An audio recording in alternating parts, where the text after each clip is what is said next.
Good morning, everyone.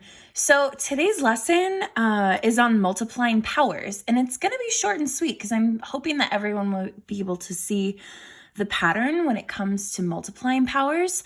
So let me switch out my pens and let's see. Okay, so when it comes to multiplying powers, like let's say we have x to the third or x to the second times x to the fifth. So we know that x to the second means that it's x times x, and x to the fifth, anytime we have an exponent, we know that it's that base number multiplied by itself the number of times that the power tells us.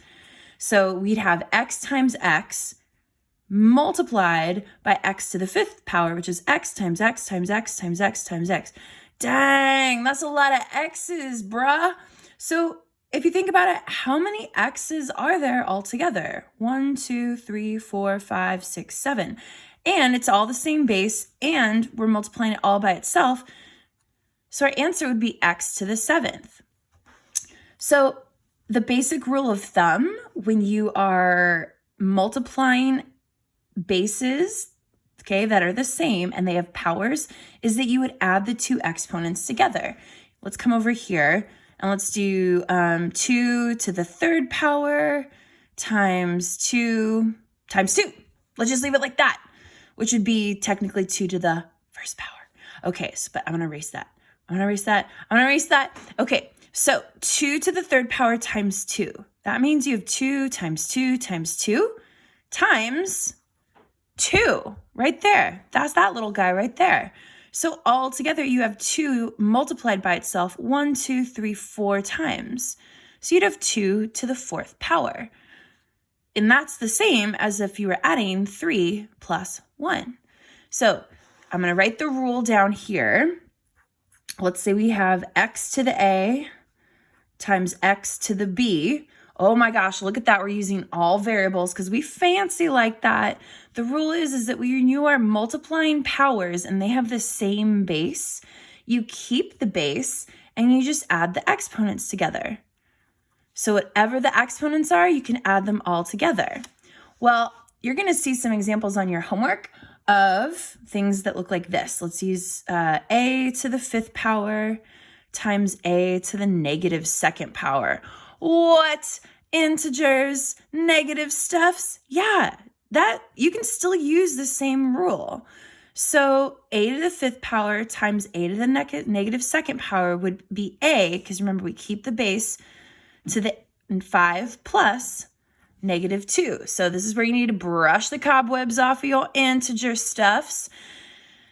So our final answer is a to the 5 plus negative 2, which is a to the third. Okay, you're probably freaking out. Let's do another one. Let's do a to the 6 times a to the negative 8th. Oh yeah, we're working with big numbers. We crazy like that. Because yeah, you can have two exponents that are negative. That's a thing. So same base. So I'm going to keep the base a, and then negative 6 plus negative 8. So I'm going to add those exponents together. And so negative 6 plus negative 8 is negative 14. So you'll notice that with all of these answers, I'm going to circle them oh so gently because they look so good. I want to put this in a box because that is our rule. Okay, so what you'll notice about these is I'm not simplifying them. I'm not solving out what 2 to the fourth power is. And when it says to write your answer in exponential form, which you probably remember from last week. When you write your answer in exponential form, it means to write your answer with an exponent, just like that. You don't have to simplify.